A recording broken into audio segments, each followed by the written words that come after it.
పాలమూరు జిల్లా రుణం తీర్చుకుంటానన్నారు సీఎం రేవంత్ రెడ్డి. సొంత జిల్లాను అభివృద్ధి చేసుకోలేకపోతే చరిత్రహీనుడిగా మిగిలిపోతారని చెప్పారు.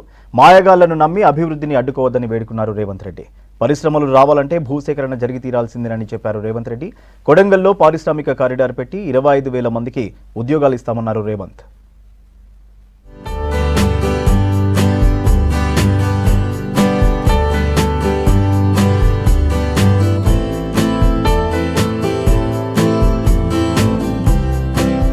మాటలు నమ్మి అభివృద్ధిని అడ్డుకోవద్దని పాలమూరు ప్రజలకు పిలుపునిచ్చారు ముఖ్యమంత్రి రేవంత్ రెడ్డి.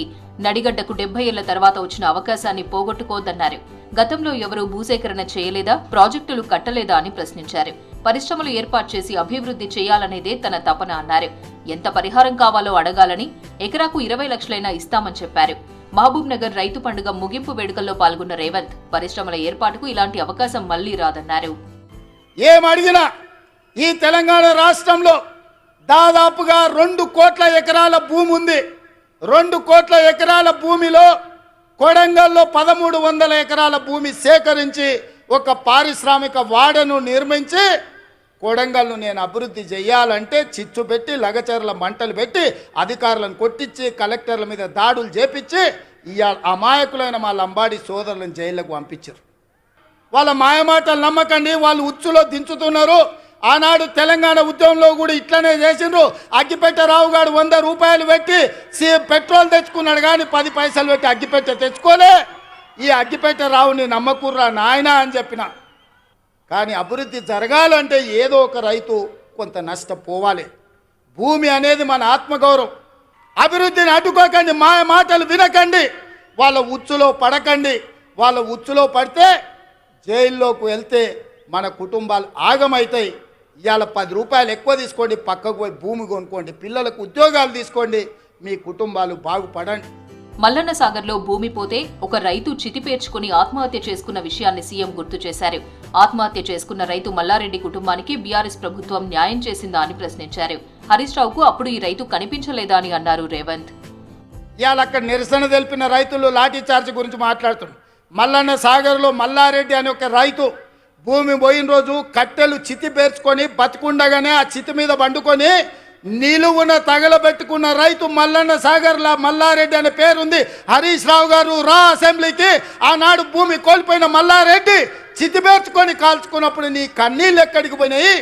నువ్వు ఆ కుటుంబాన్ని ఎంత ఆదుకున్నావో ఇవాళ మల్లారెడ్డి ఇంటికాడికి పోదామా అని నేను అడుగుతున్నా. కేసీఆర్ పాలమూరు నుంచి పోటీ చేస్తే కడుపులో పెట్టుకుని చూసుకున్నామని, గెలిచిన తర్వాత ఈ జిల్లా ప్రజలకు ఏం చేశారని ప్రశ్నించారు రేవంత్. పాలమూరును ఎవడో వచ్చి దత్తత తీసుకునుడేందని, తమకు పరిపాలన రాదా, నిధులు తీసుకురావడం తెలియదా అని నిలదీశారు. ఎంతకాలం ఎవడో వచ్చి మనల్ని దత్తత తీసుకునేది? మనం గతి లేనోళ్ళమా, చేతగానోళ్ళమా, చేవలేనోళ్ళా, చీము నెత్తురు చచ్చిందా మనకు? మనం పరిపాలన చెయ్యలేమా? మనం నిధులు తెచ్చుకోలేమా? మన జిల్లాను అభివృద్ధి చేసుకోలేమా అని నేను అడుగుతున్న మిత్రులారా. ఏం నొచ్చింది? 10 ఏళ్ళు మీరు ఉన్నారు కదా, 20 లక్షల కోట్లు మీ చేతులు ఉన్నాయి కదా, 20,000 కోట్లు మా ప్రాజెక్టులు పూర్తి చేయడానికి మీకు మనసు రాలేదు. మీరు మనుషులా అని నేను అడుగుతున్నా. గత ప్రభుత్వం వరి వేస్తే ఉరేనని చెప్పిందని, తాము వరి వేస్తే 500 బోనస్ ఇస్తున్నామన్నారు రేవంత్. కాళేశ్వరం లేకుండానే ఈ ఏడాది 1,53,00,000 మెట్రిక్ టన్నుల వరిధాన్యం పండిందన్నారు. గత ప్రభుత్వం వడ్డీతో సహా 1,00,000 రుణమాఫీ చేస్తానని మోసం చేసిందని చెప్పారు. రుణమాఫీపై మోదీ, కేసీఆర్ కు సవాల్ విసురుతున్నానని అన్నారు. దమ్ముంటే చర్చకు రావాలన్నారు రేవంత్.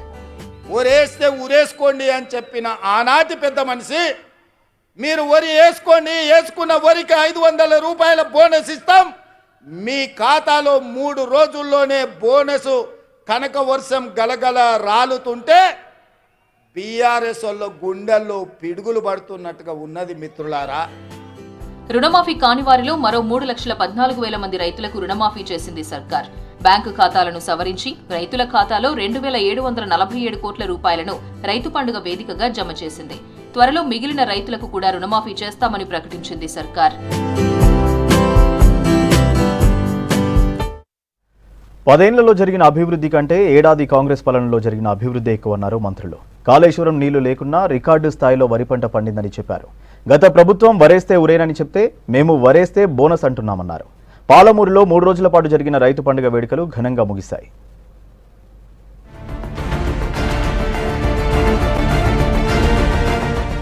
10 ఏళ్లలో బీఆర్ఎస్ చేసిందేమిటి, ఏడాదిలో కాంగ్రెస్ చేయనిదేమిటని ప్రశ్నించారు డిప్యూటీ సీఎం భట్టి విక్రమార్క. గత ప్రభుత్వం మూలన పడేసిన ప్రాజెక్టులను క్రమంగా పూర్తి చేస్తున్నామని చెప్పారు.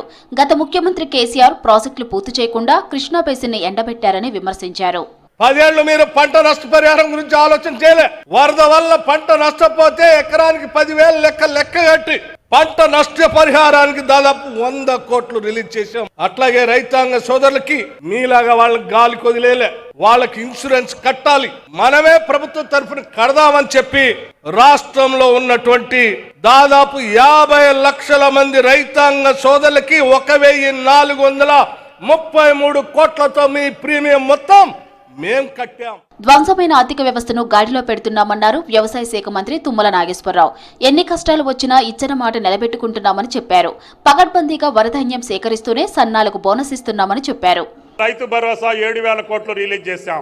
రైతు బీమాకి డబ్బులు కట్టాం. అనేక పంటలు ఈనాడు రాష్ట్రంలో పండినటువంటి అన్ని పంటలను కూడా కొనుగోలు చేసే అవకాశాన్ని ఎంఎస్పీ ద్వారా తీసుకున్నాం. రైతాంగానికి పెండింగ్ లో ఉన్నటువంటి అన్ని సమస్యల్ని పరిష్కరిస్తూనే ఈనాడు భారతదేశంలో అత్యధికంగా నా రైతులు పండించినటువంటి వరి ధాన్యాన్ని కొనే బాధ్యతను కూడా ఈ ప్రభుత్వం తీసుకుంది. ఈ రోజు బయట మార్కెట్ లో కూడా మంచి ధర ఉంది. 31,100కి ఇంటికొచ్చి కొనుక్కెళ్తున్నారు. వ్యవసాయంలో విప్లవాత్మక మార్పులు తీసుకొచ్చామన్నారు మంత్రి సీతక్క. 10 ఏళ్లలో బీఆర్ఎస్ చేసిన రుణమాఫీ ఎంతని ప్రశ్నించారు. కాంగ్రెస్ ప్రభుత్వం ఇచ్చే వరి బోనస్ తో కౌలు రైతులకు మేలు జరుగుతుందన్నారు సీతక్క. ప్రతి రైతు సంతోషంగా ఉండాలనేటువంటి లక్ష్యంతో వారు తీసుకున్నటువంటి అనేక విప్లవాత్మకమైనటువంటి మార్పులలో భాగంగానే ఈరోజు దేశంలో ఏకకాలంలో 18,000 కోట్ల రూపాయల రైతుల రుణమాఫీ చేసినటువంటి ఏకైక ప్రభుత్వం మన ప్రభుత్వం, కాంగ్రెస్ ప్రభుత్వం. ఈ మట్టి బిడ్డ రాజ్యమేలుతున్నటువంటి ప్రభుత్వం అని ఈ సందర్భంగా తెలియజేస్తా ఉన్నాను. దేశ చరిత్రలో ఇంత పెద్ద రుణమాఫీ ఎప్పుడూ కాలేదన్నారు మంత్రులు. సంపూర్ణ రుణమాఫీని త్వరలో చేస్తామన్నారు. గతంలో ఓఆర్ఆర్ను అమ్మేసి రైతు బంధు ఇచ్చారన్నారు. ధనిక రాష్ట్రాన్ని అప్పుల పాలు చేశారని ఆరోపించారు. యథార్థంగా ఇది రైతు పండుగ. భారతదేశ చరిత్రలో కనీ విని ఎరగని రీతిలో పెద్ద ఎత్తున రైతాంగానికి రుణమాఫీ చేసింది కాంగ్రెస్ ప్రభుత్వము. సంపూర్ణంగా రుణమాఫీ చేసే సత్తా, మాట నిలబెట్టుకునే ధైర్యము కాంగ్రెస్ ప్రభుత్వానికి ఉన్నది. గత ప్రభుత్వ పరిపాలనలో ఏ ఒక్కటి కూడా అమలు చేయకుండా మాటలు చెప్పి రాష్ట్రాన్ని అప్పుల కుప్పగా మార్చినటువంటి ప్రభుత్వం. రింగు రోడ్డు నమ్మి రైతు భరోసాను ఇచ్చింది మీరు. ఈనాడు చాలా మాట్లాడుతున్నారు. 10 సంవత్సరాలు దీక్షతో పనిచేసినని చెప్పి అన్నారు కదా మీరు. 8 లక్షల కోట్లు అప్పులు చేసి నెలకు 6,000 కోట్ల రూపాయలు వడ్డీ కట్టే పరిస్థితి తీసుకొచ్చింది. పాలమూరులో రైతు పండుగ వేడుకలు ముగిశాయి. 3వ రోజు జరిగిన ముగింపు వేడుకలకు CM Revanth Reddy chief guest గా హాజరయ్యారు. రైతు స్టాళ్లను పరిశీలించిన రేవంత్ వివిధ వ్యవసాయ పనిముట్ల గురించి అడిగి తెలుసుకున్నారు. ఆ తర్వాత ట్రాక్టర్ నడిపారు.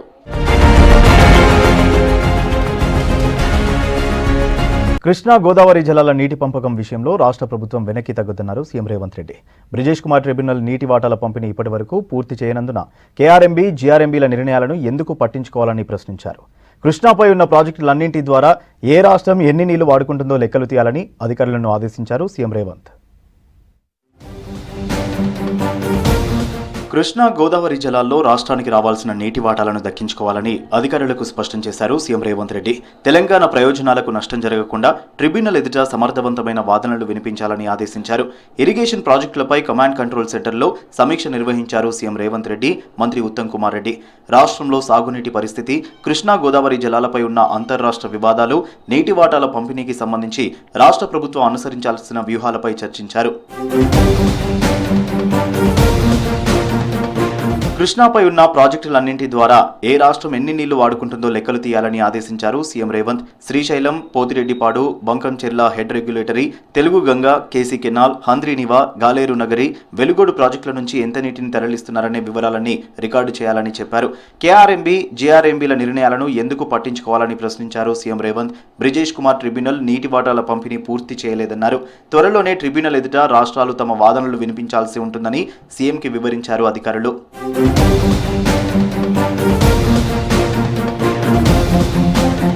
కాంగ్రెస్ ప్రభుత్వం ఏడాది పాలనపై ఎక్స్లో పోస్ట్ చేశారు ముఖ్యమంత్రి రేవంత్ రెడ్డి. సరిగ్గా ఏడాది కిందట ఇదే రోజు పొలానికి వెళ్లాల్సిన రైతన్న మార్పు కోసం ఓటేశారని అన్నారు. ఆనాడు వేసిన ఓటు ఇప్పుడు అభయహస్తమై రైతన్న చరిత్రను తిరగరాసిందన్నారు. ఏకకాలంలో 2 లక్షల రుణమాఫీ, 7,625 కోట్ల రైతు భరోసా, ధాన్యానికి 500 బోనస్, 10,444 కోట్ల ఉచిత విద్యుత్ అందించామన్నారు. 1,433 కోట్ల రైతు బీమా, 95 కోట్ల పంట నష్టపరిహారం, 10,547 కోట్ల ధాన్యం కొనుగోలు జరిగాయన్నారు. ఒక్క ఏడాదిలో 54,000 కోట్ల రూపాయలతో రైతుల జీవితాల్లో పండగ తెచ్చామన్నారు సీఎం రేవంత్ రెడ్డి. హైదరాబాద్ జూబ్లీహిల్స్ లోని కమాండ్ కంట్రోల్ సెంటర్లో సీఎం రేవంత్ రెడ్డిని మర్యాదపూర్వకంగా కలిశారు విదేశీ రాయబారి బృంద సభ్యులు. పలు అంశాలపై సీఎంతో చర్చించారు. ఆస్ట్రియా రాయబారి కేథరినా వేజర్. సమావేశంలో ఇరిగేషన్ శాఖ మంత్రి ఉత్తమ్ కుమార్ రెడ్డి పాల్గొన్నారు. సీఎం రేవంత్ రెడ్డిని కలిశారు మంత్రి సీతక్క. ములుగు డీసీసీ అధ్యక్షుడు అశోక్ ములుగు నియోజకవర్గంలో కొత్తగా మల్లంపల్లి మండలాన్ని ఏర్పాటు చేసినందుకు సీఎంకు కృతజ్ఞతలు తెలిపారు. రేవంత్ను శాల్వాతో సత్కరించి ధన్యవాదాలు తెలిపారు. చెన్నూరు ఎమ్మెల్యే వివేక్ వెంకటస్వామికి బర్త్డే విషెస్ తెలిపారు సీఎం రేవంత్ రెడ్డి. నిత్యం ప్రజాసేవలో ఉంటూ రాష్ట్రాభివృద్ధికి కృషి చేసేందుకు భగవంతుడు పూర్తి ఆరోగ్యాన్ని ఇవ్వాలని కోరారు. ప్రజాసేవలో వివేక్ వెంకటస్వామి మరింత ఉన్నత స్థాయికి చేరుకోవాలని ఆకాంక్షించారు సీఎం. అంగన్వాడీ కేంద్రాలకు చేసే పాల సరఫరాలో ఎటువంటి గ్యాప్స్ లేకుండా పటిష్ట చర్యలు తీసుకోవాలని మంత్రి సీతక్క ఆదేశాలు జారీ చేశారు. మారుమూల ప్రాంతాల్లోని అంగన్వాడీ కేంద్రాలకు సకాలంలో పాల సరఫరా జరగాల్సిందేనని స్పష్టం చేశారు. ఆరోగ్య లక్ష్మి పథకంపై మంత్రి సీతక్క సమీక్ష సమావేశం నిర్వహించారు. కొన్ని అంగన్వాడీ సెంటర్లకు సకాలంలో పాలు సప్లై కాకపోవడం పట్ల మంత్రి సీతక్క సీరియస్ అయ్యారు. రాష్ట్రంలో పట్టు సాధించాలని బీజేపీ అధినాయకత్వం ప్లాన్ చేస్తోంది. ప్రభుత్వ విజయోత్సవాలకు పోటీగా నిరసన కార్యక్రమాలు చేపట్టింది బీజేపీ. రేపటి నుంచి 6వ తేదీ వరకు 6 అబద్ధాలు, 66 మోసాల పేరుతో ఆందోళనకు సిద్ధమైంది.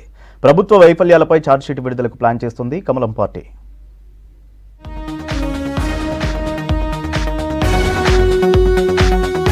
ప్రభుత్వ విజయోత్సవాలకు పోటీగా నిరసన కార్యక్రమాలు చేపట్టింది బీజేపీ. రేపటి నుంచి 6వ తేదీ వరకు 6 అబద్ధాలు, 66 మోసాల పేరుతో ఆందోళనకు సిద్ధమైంది. నియోజకవర్గాల్లో బైక్ ర్యాలీలు, సభలకు ఏర్పాట్లు చేస్తోంది. ప్రభుత్వ వైఫల్యాలపై ఛార్జిషీట్ విడుదలకు ప్లాన్ చేస్తోంది కమలం పార్టీ. తెలంగాణలో బీజేపీ అధికారంలోకి వచ్చేందుకు మంచి అవకాశం ఉందన్నారు స్టేట్ చీఫ్ కేంద్ర మంత్రి కిషన్ రెడ్డి. బీజేపీ రాష్ట్ర కార్యాలయంలో జరిగిన వర్క్ షాప్ లో పాల్గొన్నారు కిషన్ రెడ్డి.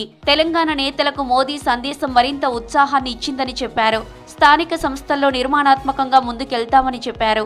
ప్రభుత్వ ప్రజా వ్యతిరేక విధానాలపై పోరాటం చేస్తున్నామని చెప్పారు. రేపు బీజేపీ ఛార్జిషీట్ విడుదల చేస్తామన్నారు.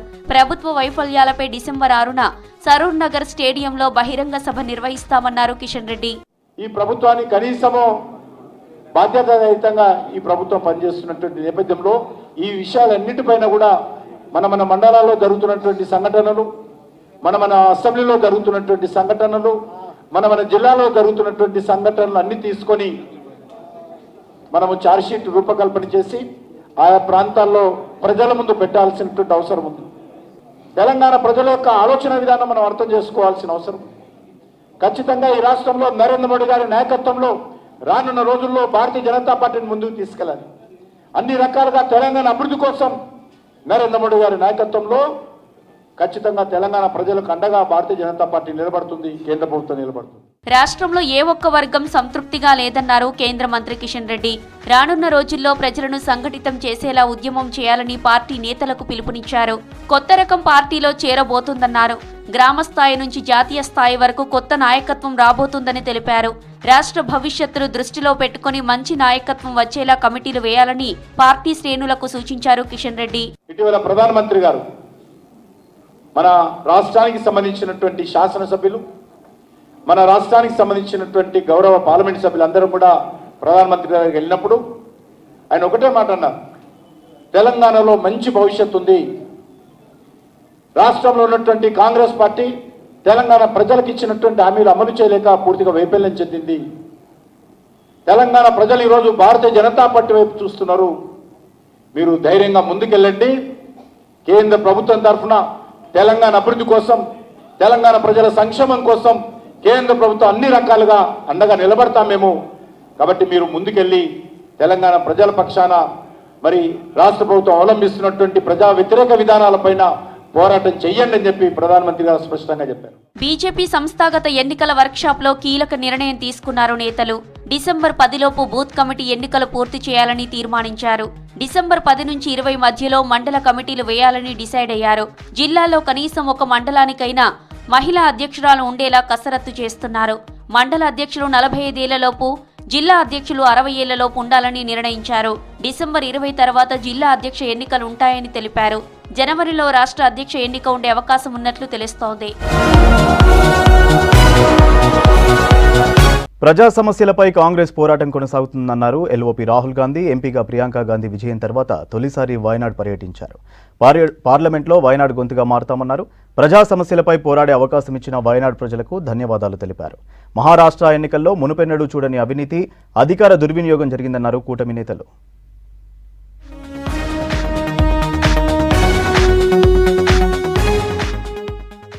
దేశ ప్రజల మధ్య బీజేపీ ద్వేషం, హింసను ప్రోత్సహిస్తోందని ఆరోపించారు ఎల్ఓపి రాహుల్ గాంధీ. ప్రధాని మోదీ సర్కార్ ప్రజా సమస్యలు వినకుండా అహంకారంతో ప్రవర్తిస్తోందన్నారు. రాజ్యాంగ స్ఫూర్తికి వ్యతిరేకంగా వ్యవహరిస్తున్నారని విమర్శించారు. ప్రకృతి విపత్తుతో తీవ్రంగా నష్టపోయిన వయనాడ్కు కేంద్రం సరైన సాయం అందించలేదన్నారు. కాంగ్రెస్ నేత ప్రియాంక గాంధీతో కలిసి వయనాడ్లో పర్యటించారు రాహుల్. పార్లమెంట్లో ప్రియాంక గాంధీ తాను వయనాడు ప్రజల గొంతుగా మారుతామన్నారు. Treat all people in India, all regions in India, all states in India fairly. Prime Minister of India says, regardless of what tragedy Wayanad has faced, I will not give them the support that is their due. So this is the atmosphere in which we are operating. And in a sense, it is the feelings that you have and millions of other people have that give us confidence, that protect us. ఎంపీగా ఘన విజయం అందించిన వయనాడు ప్రజలకు ధన్యవాదాలు తెలిపారు Congress MP Priyanka Gandhi. Wayanad నియోజకవర్గ అభివృద్ధికి నిరంతరం కృషి చేస్తానన్నారు. ఎంపీగా ప్రమాణ స్వీకారం చేసిన తర్వాత తొలిసారి వయనాడ్లో పర్యటించారు ప్రియాంక. ప్రజల సమస్యలు తెలుసుకునేందుకే వయనాడ్ వచ్చినట్లు తెలిపారు. ప్రజా సమస్యలు వినడానికి తన ఆఫీస్ గేట్లు ఎప్పుడూ తెరిచే ఉంటాయన్నారు. It is your voice that I will raise.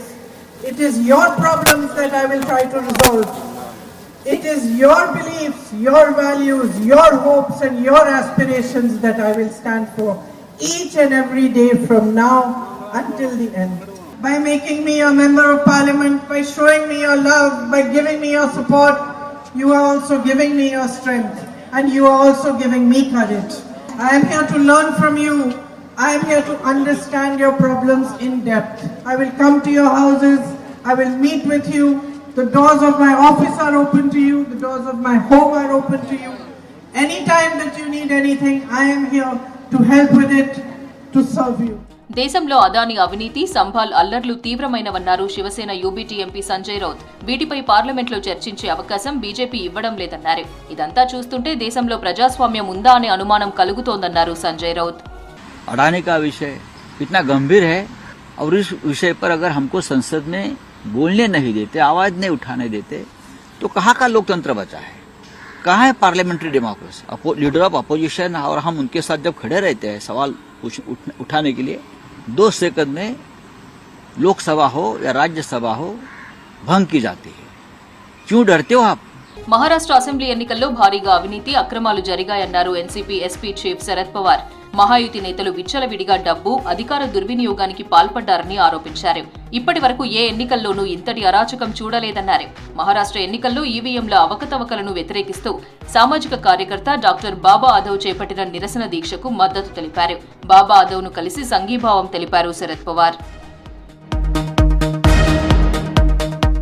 అమెరికాలో అదాని అవినీతిపై విదేశాంగ శాఖ ప్రకటనను తప్పుపట్టారు సిపిఎం నేత బృందా కారత్. భారత విదేశాంగ శాఖ ప్రకటన బీజేపీ అధికార పత్రంలా ఉందని ఆరోపించారు. అమెరికా కోర్టులు చేసిన ఆరోపణలు మన ప్రభుత్వానికి ఎలా ప్రైవేట్ ఇష్యూ అవుతుందని ప్రశ్నించారు. భారత ప్రభుత్వం అధికారుల ప్రమేయం ఉందని ఆరోపణలు వస్తే దర్యాప్తు ఎందుకు చేయడం లేదన్నారు బృందా కారత్. इस बयान में एमईए ने कहा कि एक व्यक्ति और यूएस गवर्नमेंट के बीच में ये मामला है. ये बहुत आपत्तिजनक है हमारे लिए, हमारे सरकार के लिए.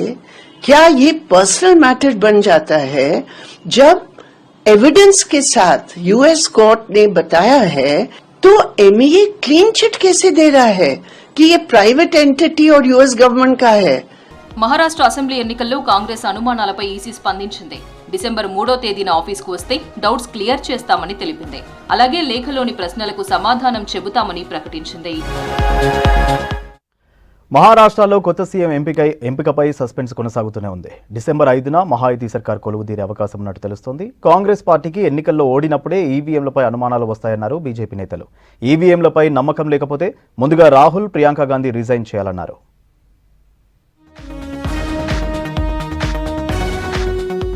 మహారాష్ట్రలో కొత్త సీఎం ఎంపికపై సస్పెన్స్ కొనసాగుతూనే ఉంది. ముఖ్యమంత్రి అభ్యర్థి ఖరారు కాకముందే ప్రభుత్వ ఏర్పాటుకు ముహూర్తం ఖరారైనట్లు తెలుస్తోంది. డిసెంబర్ 5న మహాయుతి సర్కార్ కొలువుదీరే అవకాశం ఉన్నట్లు బీజేపీ, శివసేన నేతలు చెబుతున్నారు. ఇప్పటికే సీఎం రేసుపై బీజేపీదే తుది నిర్ణయమని ఏక్నాథ్ షిండే ప్రకటించారు.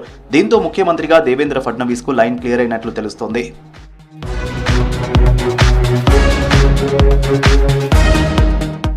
మోదీ సర్కార్ బుల్లెట్ రైలు ప్రాజెక్టును ప్రతిష్టాత్మకంగా తీసుకుందన్నారు కేంద్ర మంత్రి అశ్విని వైష్ణవ్. గుజరాత్, సూరత్ లో బుల్లెట్ రైలు ప్రాజెక్టు పనులు పరిశీలించారు. జపాన్ సాంకేతికతతో నాణ్యతలో రాజీ లేకుండా నిర్మాణం జరుగుతుందన్నారు. వీలైనంత త్వరగా ప్రాజెక్టు పూర్తి చేస్తామన్నారు అశ్విని వైష్ణవ్. स्लैब के ऊपर सीधा पटरियां इसके ऊपर फिक्स की जाती है, इसीलिए और इसमें बहुत प्रिसीजन चाहिए होता है. शुरू में इक्विपमेंट सारे जापान से लाए थे, उसके बाद में इक्विपमेंट करीब सारे ही भारत में बन रहे हैं और इसका अच्छा आगे भविष्य में इस अनुभव का जो इतने प्रिसीजन कंस्ट्रक्शन का जो लाभ है वो भविष्य के कंस्ट्रक्शन प्रोजेक्ट्स में इसका लाभ मिलेगा.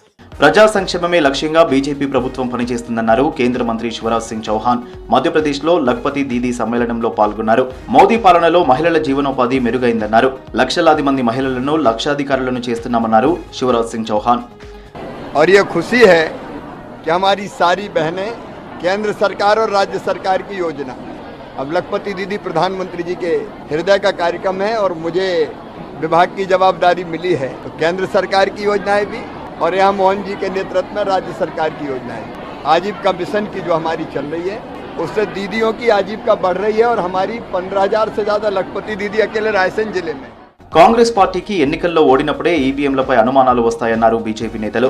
ఈవీఎంలపై నమ్మకం లేకపోతే ముందుగా రాహుల్ గాంధీ, ప్రియాంక గాంధీ రిజైన్ చేయాలన్నారు. అలాగే కాంగ్రెస్ పాలిత రాష్ట్రాల్లోని ముఖ్యమంత్రులు, ప్రజాప్రతినిధులు వెంటనే రాజీనామా చేయాలని డిమాండ్ చేశారు. Congress party should be reminded, and also our younger generation should know that in 1975 Prime Minister Indira Gandhi was convicted of electoral fraud. So ఇవి బులెటిన్ అప్డేట్స్. Stay tuned.